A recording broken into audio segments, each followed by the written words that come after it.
Hello everyone, and welcome to Lesson 4 of the Pre-Calculus Trigonometry Summer Course. Today we're going to be covering composite, inverse, and exponential functions, which basically, just so you know, this is going to be the last lesson on we're going to say the pre-calc side of this course, and the rest of the time we're going to be spending on trigonometry. Now technically trigonometry is part of pre-calculus, although the reason why I say it's a separate part is because you're going to notice lessons 5 through 8 are going to be completely different than lessons 1 through 4 in terms of the material covered. In lesson 5, we're going to go over something called the unit circle. It's going to ruin your life for the rest of your days in math. And after that, lessons 6, 7, and 8 are all going to be based on what we learned about in lesson 5, basically. But that's exciting. But that's not where we're at right now. We're just going to be talking today about composite, inverse, and exponential functions. We're going to cover a lot of stuff today. And a lot of it is important, although in my opinion, it's not the most important things. Basically, I took a bunch of smaller topics, put them together, and made it one big happy lesson, as you will see. So first, let's talk about function operations. This is basically if you have two functions, f of x and g of x, they can be whatever you want them to be. Like for instance, f of x can be x squared plus 7, and if you want g of x, can be like the natural log of x or something like that. It doesn't really matter. And what we're going to be saying here with like the plus, minus, times, and division, we're going to be actually doing these operations that you see in front of us. Notice the notation, by the way. If I say f plus g of x, that's saying f of x plus g of x. Same goes for the minus. For the multiplication, you're multiplying the two functions together. Oftentimes, it's going to look like a FOIL. Sometimes it doesn't even simplify, as we'll talk about. And then the last one is division. Now, what I want you to do, all of you, either listening or attending live, is I know for a fact that whether you printed it out single paper or double paper, if you turn your packet to the backside and make it completely blank, okay, great. And those of you watching the recording as well, get out a blank sheet of paper, whatever you need to do. But what I'm telling you is now, on the back, as a quiz, right now, I want you to write the 4 function operations, plus, minus, multiplication, and division from memory. Okay, I know it was just 30 seconds ago, but I'm going to give you a few moments to do that, and once I think that's enough time, I'm going to show the answer. So go ahead. Okay, I think that's enough time. I'm guessing you either got stuck or you're finished. So the answer is, for plus, it's f plus g of x. For minus, it's f minus g of x, like this. And that's, by the way, that's how I say it, f plus g of x. The parentheses mean of x. I know there's not the word of there, but that's how you say it. Then multiplication is f times g of x. And then the last one is f divided by g of x. And then you can turn your paper over, and if you got the 4 right, give yourself a pat on the back. If you did not get them right, give yourself a slap across the face, because you deserve it. And I'm not going to get charged for hitting a kid. That's your job.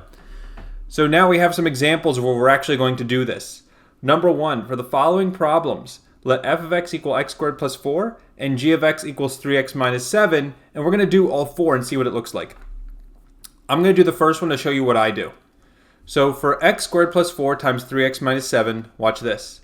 Parenthesis x squared plus 4, close parenthesis, plus, and then in another set of parentheses, 3x minus 7. Now the first thing I want to say is the parentheses don't matter for this problem. If you ignored them for this problem, it would not change at all. There are other problems where that's going to make a difference, but not this one. And then how do I add them? Well, basically, I just have to add like terms together. So for instance, the only like terms I see here are the plus 4 and the minus 7, giving me a minus 3. So basically, the final answer here is x squared plus 3x minus 3. And that's the most you can simplify it. And that's going to be our answers. Or answer. Any questions on the first one? Okay then, next we have f minus g of x. Same idea, except this time, again I'm putting it in parentheses just to show you the first time. Now for minus, this is where the parentheses matter for that one, because you're distributing the minus sign to both terms.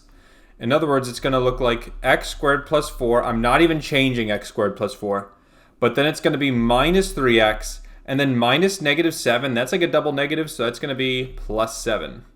Once again, I combine like terms. The only like term I see is plus 4 and plus 7.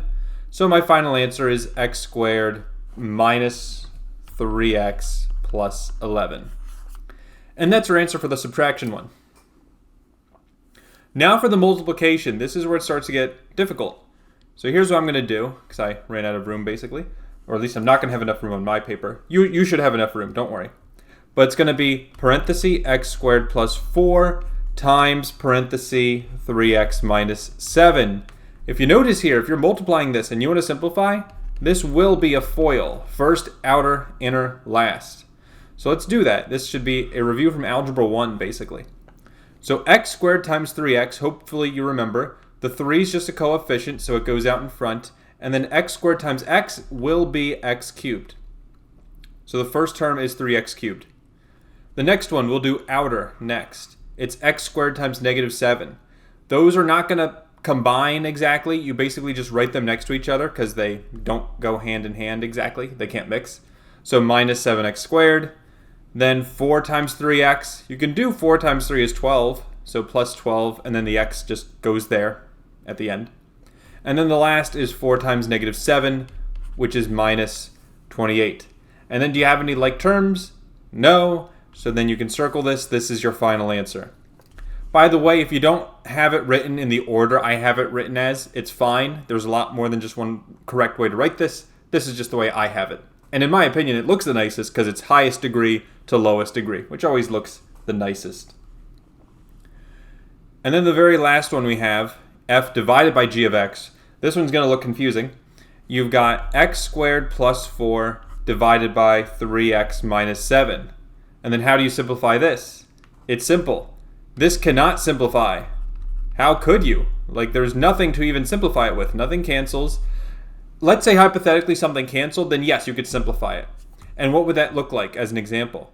Well, basically, if I had, let's say, 2x plus 4 divided by, let's just say, 4x, something like this. Well, all of these are divisible by 2, not 4. They're divisible by 2. So in other words, that 2 reduces to 1, that 4 reduces to 2, and that 4 reduces to 2 as well. In other words, this answer would be x plus 2 over 2x, and then that would be the most simplified version. But again, we didn't see this. I'm just making up this example. Most of the time, it doesn't simplify, and you don't have to do anything, which is very nice. So that's it for the first page. Any questions? Okay. Next is going to be probably the hardest thing today. Probably. We'll see. But these are called composite functions. This is going to be where you place a function inside of another function.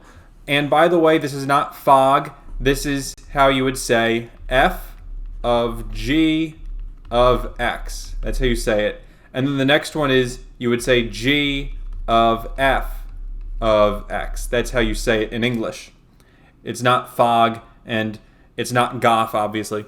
But the way you do this now is, and one more thing I want to say is that this skill that we're about to do right now, first of all, it is difficult. You will master it because it's actually not that difficult once you get the hang of it. But it is a fundamental skill that you're going to be using at the beginning of Calculus 1, probably 2 years from now. But it's going to be a fundamental skill you learn there. So let's go ahead and look at some examples with fog and goff. So for the first one, I want you to find f of g of x and g of f for the following functions. They start out easy and then get more difficult. So first, let's find fog, f of g of x. By the way, I don't care if you write this or if you write this. It's the exact same thing. However, I'm going to be using the first version because that's just easier for my brain to comprehend and probably for yours too, as you'll see. So all you need to do first is plug in g of x right here. And g of x is 2x minus 4. So in other words, I'm going to write f of 2x minus 4 like this. That's the first step. Not too bad. I just replaced g of x with 2x minus 4 because that's what it says right here. This is where it gets, well, not that hard, but this is the hard part. Basically, wherever I look at f of x now, this guy, and wherever I see an x, so right here, I need to replace x with 2x minus 4, and it's going to look like this. Just put it in parentheses. That's always the right idea to help you as training wheels. 2x minus 4 minus 3. In other words, what was it originally? X minus 3. And what did I do? I replaced x with 2x minus 4, and that's it. In my opinion, it doesn't get much easier than that, but typically students have struggle with this, so that's why I'm making it sound probably worse than it actually is. And once you get here, all you need to do is combine like terms. Like for instance, 2x minus 4 is fine, minus 3. Well, minus 4 minus 3 is 7, minus 7. So the final answer is 2x minus 7. And that's it for f of g of x. But now we need to do the same thing with g of f of x. So I'm going to do that on a different page. If I want g of f of x, then all I got to do first, in parentheses, what was f of x? It was x minus 3. So g of x minus 3, that's the first thing. And then remember, g of x was 2x minus 4, and I'm replacing my x with x minus 3. Here's what it looks like.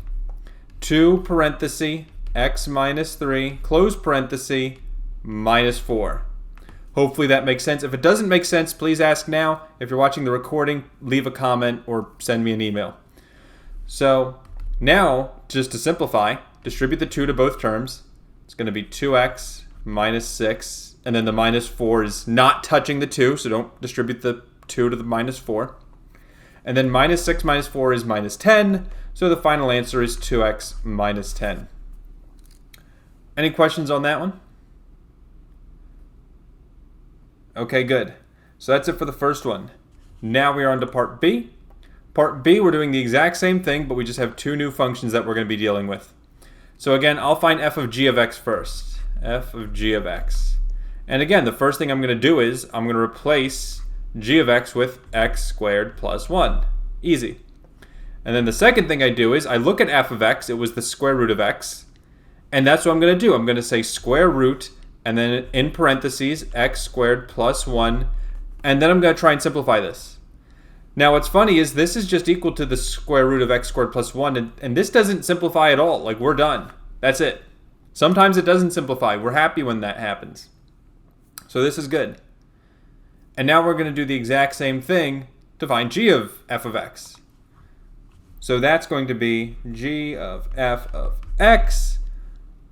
I think I put one too many parentheses. That's better. And remember, the first thing I do is replace in the parentheses f of x, which we said was root x.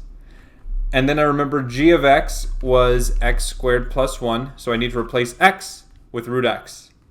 So that's going to be, I'm going to put in parentheses, square root of x, close parentheses, squared, plus 1. Now you need to remember this. Whenever you square and square root next to each other, just like this, they're going to cancel each other out, and you're just left with x. And then the plus 1 is just still there. Don't touch it. And then this is our final answer for that one. Any questions there? No? Okay, great. Then for part C, you, the live audience, and the audience at home is going to try this for yourself. And by the way, if you're simplifying and you're wondering, can I simplify this more and it looks too hard, then don't bother simplifying. I'm going to take care of it, okay? So go ahead, I'll give you a minute to do that. And time's up. So once again, same idea. F of g of x, that's going to be f of 5x. I just replace g of x with 5x. And then wherever I see an x in f of x, so the 3x minus 6, I'm going to put that in parentheses. So in other words, parenthesis 3, second parentheses 5x, close parenthesis, minus 6, close parenthesis again to the fourth. If you did it right, you should have gotten this. And then all you need to do is start simplifying. So 3 times 5x will give you 15x, so 15x minus 6 to the fourth. And this is what I was referring to earlier. If it looks too hard to simplify, then chances are don't simplify it. This is a perfectly acceptable answer. If you want to raise this to the fourth, don't write this down, just look. You'd have to write this out and FOIL it 4 times, which is something we will never be doing in math ever, unless you have a really mean teacher. And even then, that's more of a form of detention than actual math. So then, in other words, just keep it like this. This is perfectly fine. And now, again, we're going to do the same thing with g of f of x. So for g of f of x, that's going to be g of 3x minus 6 to the fourth. Just for good notation purposes, I'm going to put this in a second set of parentheses just to really keep it separate. And then g of x, again, that was 5x. So 5 parenthesis 3x minus 6, close parenthesis to the fourth. And again, this is not going to simplify. You cannot distribute. Like if you, let's just say you do this. You say it's 15x minus 30 to the fourth. And the way you get that is distributing this 5 to both. I'm saying do not do that. That is horribly wrong because order of operations says deal with the exponent first, right? So the fourth power is what you'd have to do first. As we said earlier, I'm not simplifying the fourth power for reasons that are just, we're not doing to the fourth power. And so this is the answer, and you cannot simplify that. Any questions? Okay, good. And now we're going to move on to inverse functions. Inverse functions are easy, kind of. Like literally, if you just know the one rule, they're pretty easy, in my opinion. So step 1, all you need to do is swap x and y.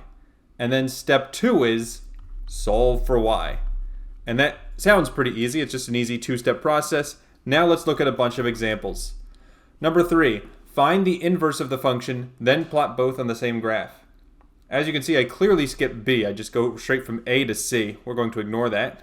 I'm going to blame my editor, which I don't have one, so that's my fault for not hiring an editor. Anyways, the first thing I'm going to do is instead of saying f of x, I'm going to say y equals x cubed because it's always easier to deal with y. And this is probably what your teacher's going to tell you as well.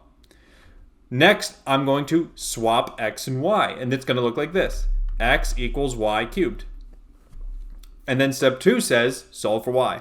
So if I want to solve for y, I need to do the opposite of cube, which is the cube root. So I'm going to take the cube root of both sides like this. And then I get y equals the cube root of x, just like that. True or false, it needs to be plus or minus. True or false, it needs to be plus or minus. The answer is false. And the reason why is because for cube roots and odd numbered roots, like cube root, 5th root, 7th root, 9th root, you do not do plus or minus. But if it's an even root, the square root, the 4th root, the 6th root, the 8th root, then that's when you get plus or minus. That's one of the rules. And if you didn't know that, you can write that down. It's not going to show up today. Don't worry about that. So there's our inverse function. By the way you write an inverse function, you're going to write this. And the notation's important. It's going to look like f inverse of x. And I know that's negative 1 power, but we say inverse. We say f inverse of x. I'll even write that down. F inverse of x. That's how you say it. And then you say equals the actual function, which we said was the cube root of x. And there's our answer. Now I covered part of the graph, but I'm still going to graph it, so that's fine. If I want to graph, we'll start with x cubed. Let's graph x cubed first. I believe we did this last week where we graphed all the functions that we know about. So for instance, x cubed we know is going to look like this in black. So that's f of x. And then f inverse of x, I'll draw in red, and that is going to look like this. It's the cube root function, which looks something like this. Okay? And if you didn't know that, well then memorize your functions that we talked about last week, and then you'll know it. So you don't have to complain. And then the last thing I want to say is, this is a fun fact. What's true about all inverse functions is that they are symmetrical along the line y equals x. Let me write that. Symmetrical along y equals x. Hopefully you know what y equals x looks like. If you think of y equals mx plus b, the y-intercept is 0, and the slope is 1, and the graph y equals x looks like this. I'll draw it as a dotted blue line.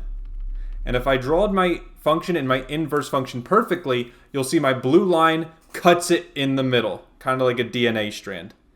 And if you didn't draw it right, well then that won't work. So you can adjust your drawing. But my drawing's pretty good, so I'm going to take it. And if you have any questions, now's the time to ask. If not, forever hold your peace. Okay, now we're going to move on to part C, because I skipped B for whatever reason. And for this one, we're doing the same thing. We're going to find the inverse, and then we're going to plot it. So first, how do I find the inverse? I swap x and y. So y equals 2x minus 1. Now I'll swap it. X equals 2y minus 1. And then step 2, solve for y. So the first thing I'm doing here, I'm plussing 1 to both sides, or adding 1 to both sides. So we get x plus 1 equals 2y. And then there's one of two things you can do. They both work. It's the same thing, just different ways of saying it. You can either say y equals x plus 1 over 2 like this, or you can write y equals 1/2 times the quantity, x plus 1. And I like this way personally more.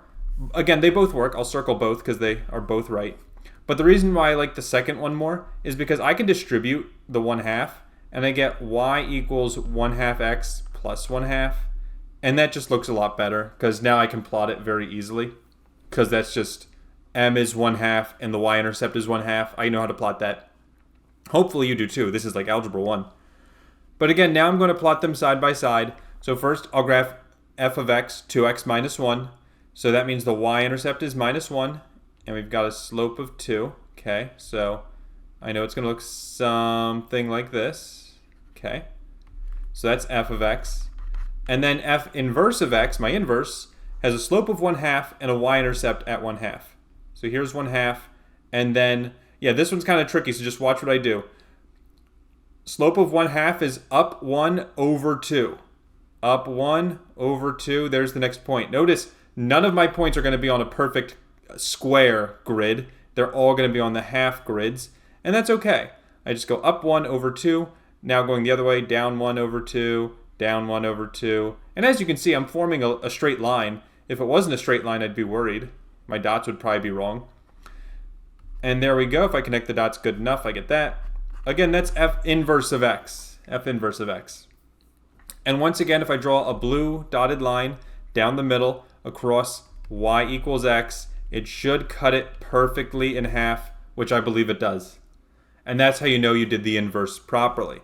If your inverse does not look good, then there's a good chance you messed up.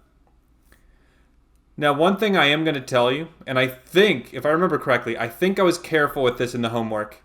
If not, you're going to ignore what I'm saying right now, and it's just going to sound confusing. And I apologize, because the goal is not to confuse you. The goal is to learn.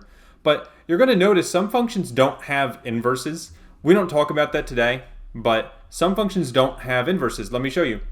In blue, here is the function, our favorite, y equals x squared, okay? And then the inverse of that would literally look like this. This is not a function because it doesn't pass the vertical line test, but this is y inverse equals plus or minus the square root of x. If you do the inverse properly, you get a plus or minus. You should never have a plus or minus. So in other words, this inverse does not exist. It's impossible. And technically, you would know that once you take the square root of both sides, y equals x squared, you take the square root, right? And whenever you take the square root, it's plus or minus, and that's where you notice that something weird's going on. So if I did it correctly for the homework, you should never see this example. If I messed up, I apologize, but now you know why it would look weird in the answers. And again, if you have any questions, just email me or post a comment below, and I'd be happy to answer your questions. Okay, 2 more topics to go, and then we're done tonight. The next topic is properties of exponents. There's 3 main properties we have. First is the multiplication property. If you have, for instance, x squared times x to the 5th, then you want to add the exponents. It's going to look like x to the 2 plus 5 power, which hopefully we all know would reduce to x to the 7th. And that would be what that becomes. Next is x squared divided by x to the 5th. This is the division property. If you're dividing, all you do is the opposite. You subtract. X to the 2 minus 5, you get x to the negative 3rd power. By the way, whenever you see a negative power, what you should be thinking is x to the negative 3rd is the same thing as 1 over x cubed. We need to know that. And by the way, if, for instance, you had 1 over x to the negative 4th or something, well, again, negative exponent that goes actually in the numerator now, it'd be x to the 4th over 1. Or I don't even have to write over 1 because that's the same thing. It's x to the 4th. If that doesn't make sense, please speak up. If not, we're going to move on. By the way, again, this is a crucial skill to have in calculus, probably 2 years from now for you guys.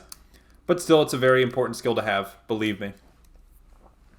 And then the last property we have is x squared to the 5th power. Whenever you have a power raised to another power, this is when you multiply the exponents. So x to the 2 times 5 power, which is x to the 10th. And that's how you do that. Any questions? Okay, excellent. You may notice there's no division. Like, for instance, you'll never see x squared divided by 5. And the reason why we don't have division is because what that would look like realistically is something like this. This is like extra credit, I guess you could call it, a bonus, whatever you want to call it. But let's say I have the square root of x cubed, right? Remember that this is technically the same thing as x cubed to the 1/2 power, because square root just means 1/2 power.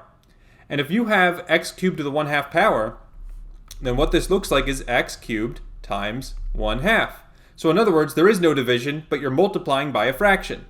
Hopefully you know that 3 times 1/2 is 3/2, and there would be your answer for that one. And by the way, you will definitely be seeing this in your math careers. So if you didn't know this before, then know it now. I highly recommend learning it because it's very important. And now let's do some examples.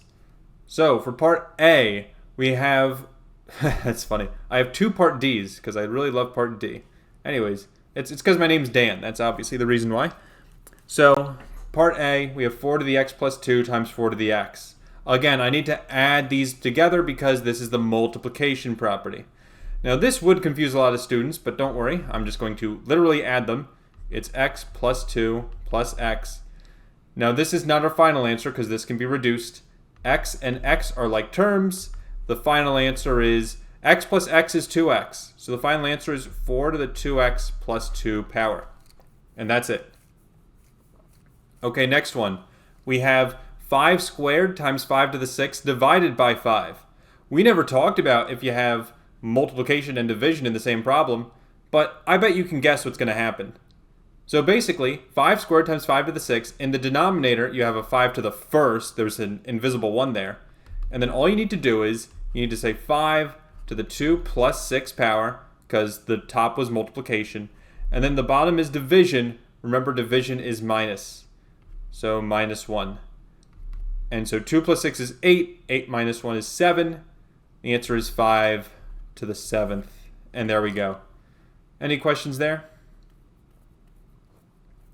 Okay. Next we have part D, the first part D. We have x cubed cubed times the square root of x cubed. So this is what I was saying earlier where we have that multiple square roots going on here. So the first thing I would say is x cubed cubed. Remember, that's power raised to a power. You need to multiply those together. And then times, what does the square root of x cubed become? Remember, we just talked about this. It's x cubed raised to the 1/2 power, because that's what a square root is. It's the 1/2 power. And again, you have power times a power. So this is really x cubed times 1/2, which is just x to the 3/2.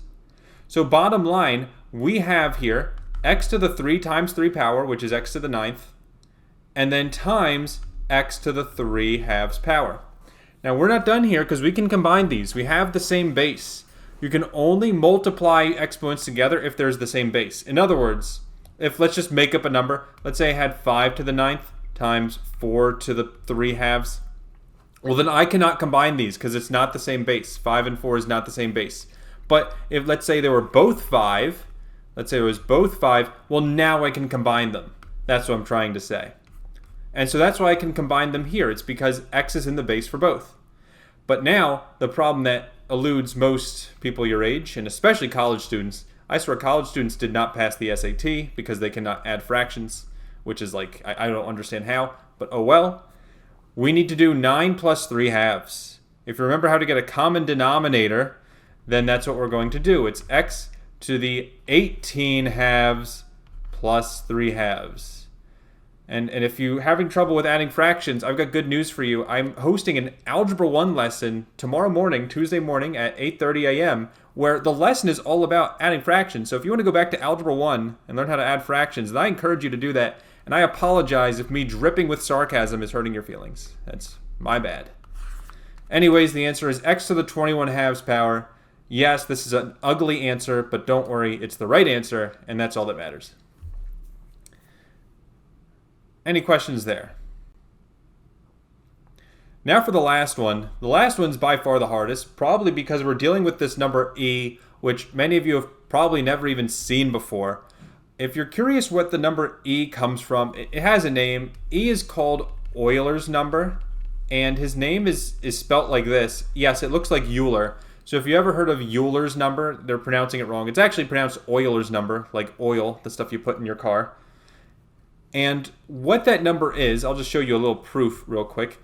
E is equal to 1 plus 1 over infinity raised to the infinity power, which you may wonder, when does this ever come up? And the answer is compound interest. And you're wondering what compound interest is, and I'll tell you, don't worry about it. It's not important.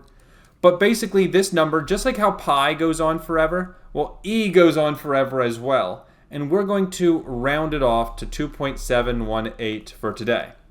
The good news is, don't memorize that number unless you really want to. And we're not going to be using this decimal today. We're just going to be using e.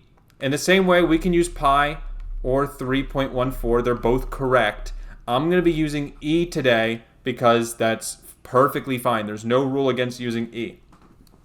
But the reason why I'm telling you this is because e is going to be one of the most famous numbers. It's probably the most, I don't know about the most important number in calculus, but you're going to see e a lot in calculus. And I know I keep bringing up calculus a lot, even though you're taking pre-calculus next year. But the reason why you're doing pre-calculus is to get you ready for calculus, right? So that's obviously playing into your interest down the road from now. So let's just rewrite the problem because I ran out of room already. E to the x to the fourth divided by e to the 2x minus 4 times e to the x. Okay, so for the numerator, I'm going to say I have a power raised to the power. This is going to be e to the x times 4, which I'll deal with in the next step in terms of multiplying. It's not that bad. And then in the denominator, I see its multiplication in the denominator, so I will add it in the denominator. So in other words, e to the 2x minus 4 plus x. Now 2x plus x will give me 3x. So it's going to be in the denominator e to the 3x minus 4. And then in the numerator, well, x times 4, that's just 4x. So that looks good. We're not done yet. We're almost done. But now if I have division, I need to subtract these quantities. I have to subtract the exponents. And it's going to look like this. E to the 4x minus the quantity 3x minus 4. And so when I subtract here, I need to subtract both. So it's like e to the 4x minus 3x, and then the double negative on the minus 4 makes it plus 4. 4x minus 3x gives me e to the 1x, or just x, plus 4, and there's our answer. I know that one was the hardest, but obviously I'm preparing you for next year, and you will see problems harder than that, believe it or not. Any questions? Okay. And now we're on to our last topic of the night. How exciting. It's logarithms. Now, logarithms are probably something you were introduced to in Algebra 2, and you probably, just like me, forgot them in pre-calculus because who likes logarithms? But the good news is I'm going to review how you do them right now today. So basically, there's three things in a logarithm. There's the base, we call this the argument. B is the argument. It's the thing that goes in the middle of the log. And then on the other side is your answer, C. Now, you don't have to memorize those terms. I don't care. What you do have to memorize is how do you read a logarithm. Basically, what it is, it's a to the power of c equals b. And usually the way I solve logarithms, I like to turn it into a game. In other words, a raised to the blank power equals b, and then I have to solve for c by thinking about it in my head. And we're going to be doing that, I think, 8 times today. So hopefully we're pretty good by the end. So for this first one, find the value of the logarithms. Log 10 of 100. So all I need to do is I need to say 10 raised to what power equals 100. Any guesses from the live audience? Any guesses from the people watching the recording who I cannot physically hear because it's a recording? Yes, correct. It's the power of 2. Congratulations, whoever said that, hopefully. So yes, 10 squared is 100. In other words, the answer is 2, because that's just the fill in the blank is the answer. And so the answer is 2 because 10 squared is 100. By the way, another thing worth knowing, if you just have, let's say, log of 100, let's just say this, and notice there's no base.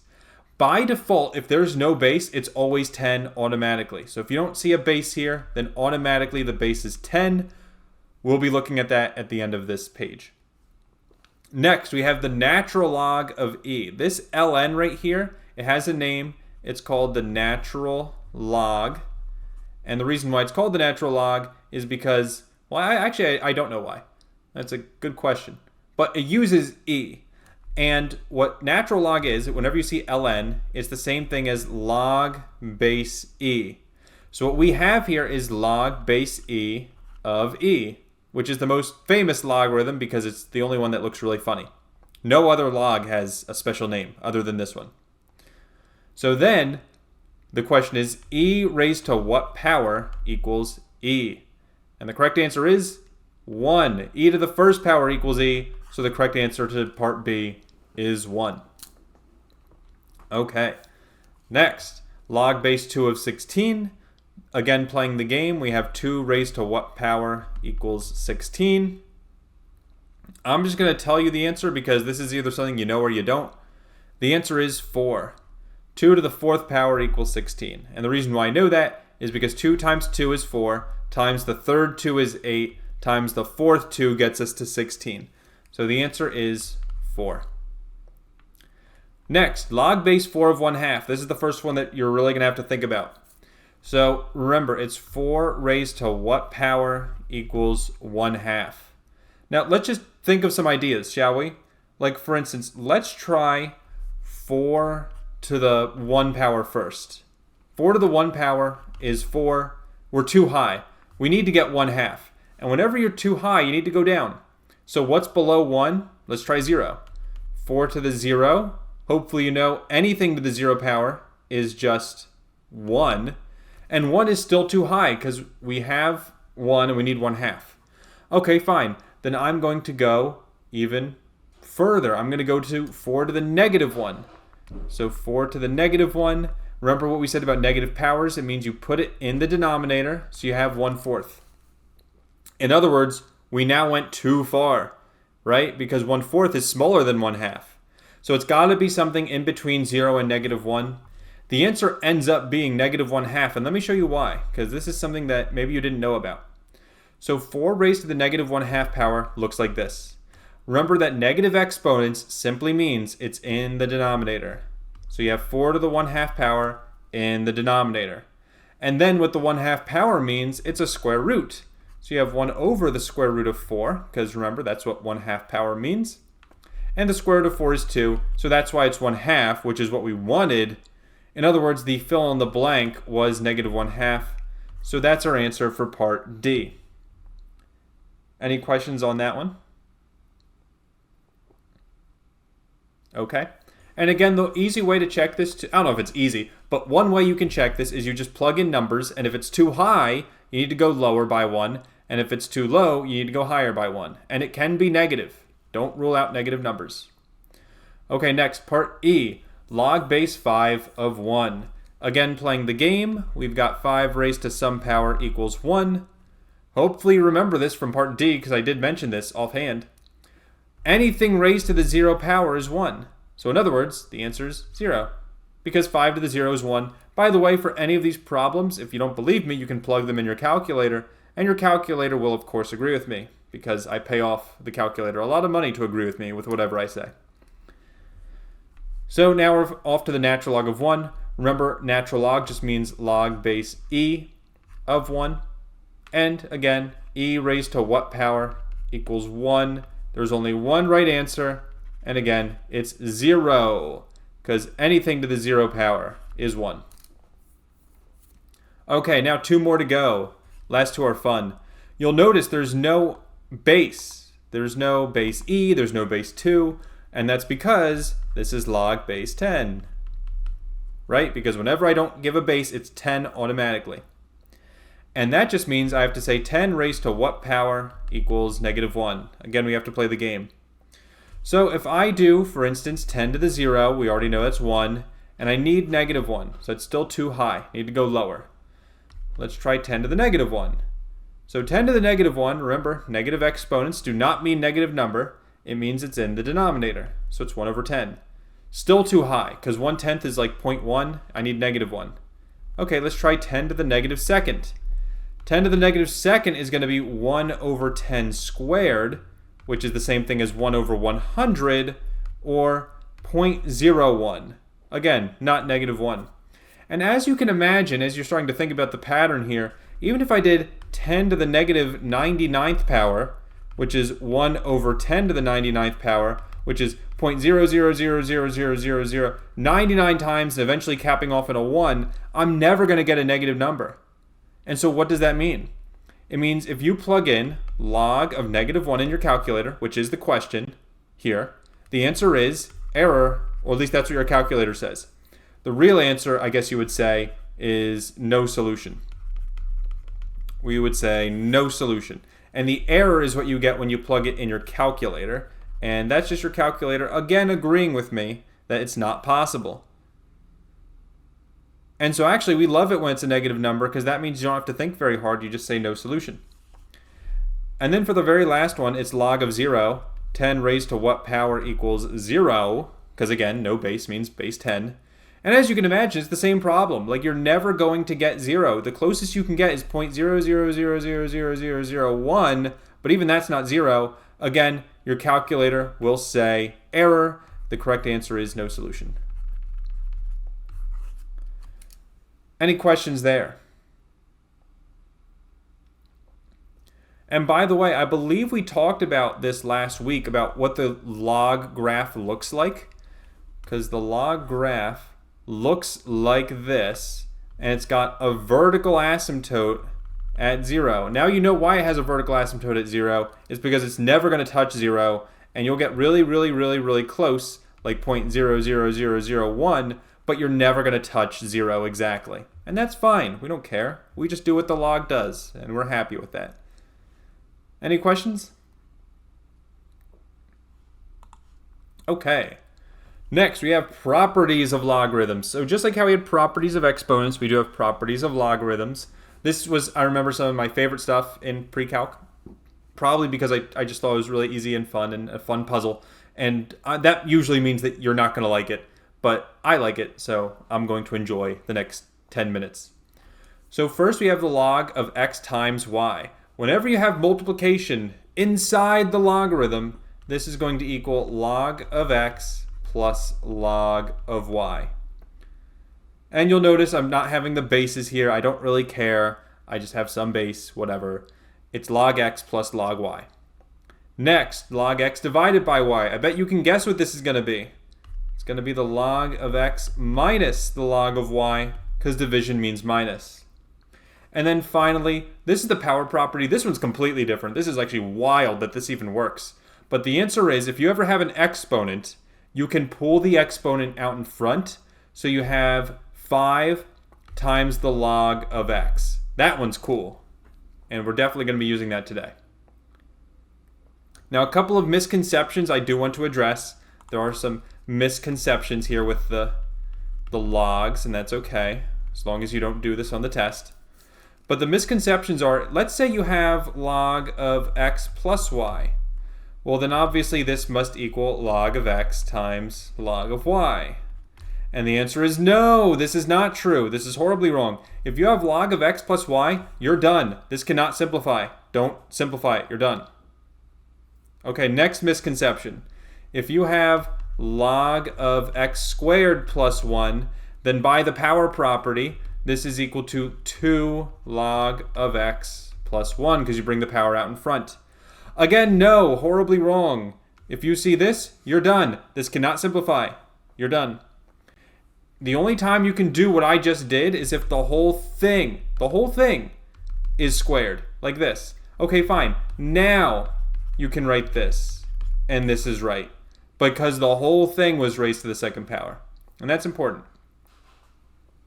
Now, if I remember correctly, in the homework, I don't try and trick you with any of this stuff. I'm just showing you because it's there. It's going to confuse you at some point if you don't know about it, And I'm just telling you now, so later in the lesson when I say don't do that, you'll know why. Now, number 6. We just have 2 more to go. Well, I mean, 3 here and then like 3 on the next page. But we're almost done. Expand the following expressions using properties of logarithms. First, we have log of x squared times y.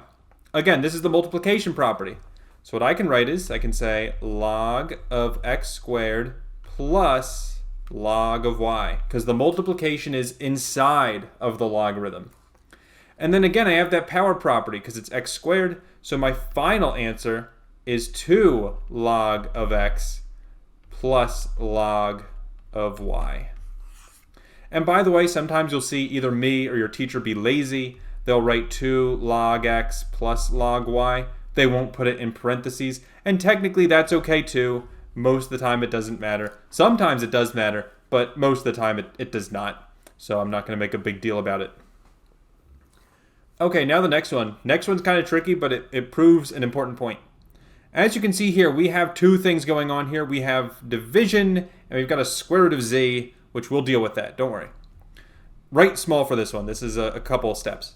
So the first thing I'm going to do is I'm going to say it's equals log of 1 minus log of 6 root z. That's the first step. The second step is saying, okay, first, you actually do know what log of 1 is. Why?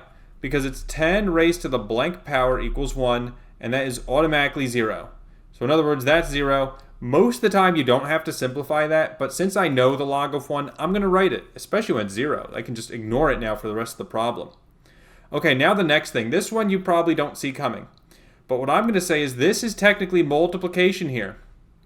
So in other words, I'm saying minus parenthesis log of 6 plus log of root z.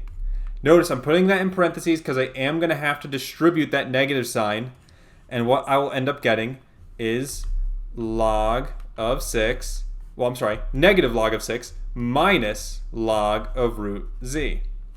And now I'm still not done. Why not? Because I know root z is z to the 1/2 power. And if that's 1/2 power, I can move that 1/2 out in front. So the final answer, I'm ignoring the 0 at this point, but the final answer is negative log of 6 minus 1/2 log of z. And there's our final answer. Isn't that beautiful? Oh, and by the way, you can't simplify log of 6. Let's try. 10 raised to what power equals 6? Yeah, I have no idea either. So just leave it like log 6. Most of the time, you just leave the log on its own and you're fine. But you should always have it in the back of your mind because this is a good time to practice, right? Okay. And then just one more. This one's going to be the hardest one. It's also a natural log. Does that matter? No, not at all. It does not matter that it's a natural log. So the first thing I'm going to do is I am not going to split up the 4x plus 1. I cannot. I can only split it up if it was multiplication. Now, in a way, you can say, hey, but isn't 4 times x multiplication? Yes, that's true. But because it's plus 1, I mean, it's a whole term. Like, you're not going to split it up. You just can't, unfortunately. So I do have division here. So I will say the natural log of 4x plus 1 minus, and maybe we have the foresight now to see that it will be 2 minuses. In other words, it's minus the natural log of x cubed, and then again it's minus the natural log of y squared. And they're both minus because they're both in the denominator. Honestly, we could have used this trick in the last problem, but I just wanted to do it the long way first to show you. And now there's only one thing else we can do. Don't change the first thing. That does not simplify. And then we have 2 power properties. I bring the power out in front, 3 natural log of x, and then minus 2 natural log of y. And there's our final answer. Any questions?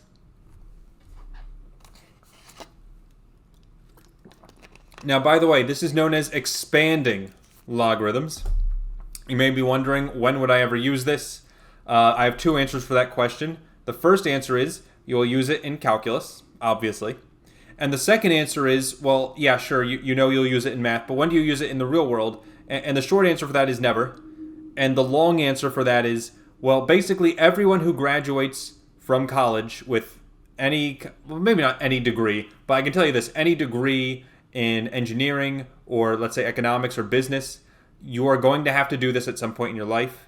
And if I'm, let's say, an employer who's hiring people based on how intelligent you are, and you're telling me that 99% of people who pass this class and calculus can do this, and you can't do this, then why should I hire you? Because literally everyone else but you can do this. Even though it's not important, I'll tell you this. If I'm an employer, I want someone who can, who is smart enough to learn everything. And this is part of everything. And if you'd like a job at Dan the Tutor, go ahead and email me. I will probably not hire you because I'm not looking for tutors right now, but I am looking for people to edit my videos for free. And yes, that sounds like a terrible job. You should not work for me. I'm obviously just a small business owner trying to, give free tutoring classes during the summer. But I guess if you want to volunteer, I guess I could give you a job there. Anyways, with number 7, we're going to condense the following expressions using properties of logarithms. So we're going to do the opposite this time. We are going to condense. And the way I'm going to condense, watch this. I'm going to do the reverse order. In other words, I see this 4 right here. I'm going to put that back where it was found. It was in the exponent, because that's what we said earlier. So in other words, I have log of x plus log of y to the 4th, because it's in the exponent.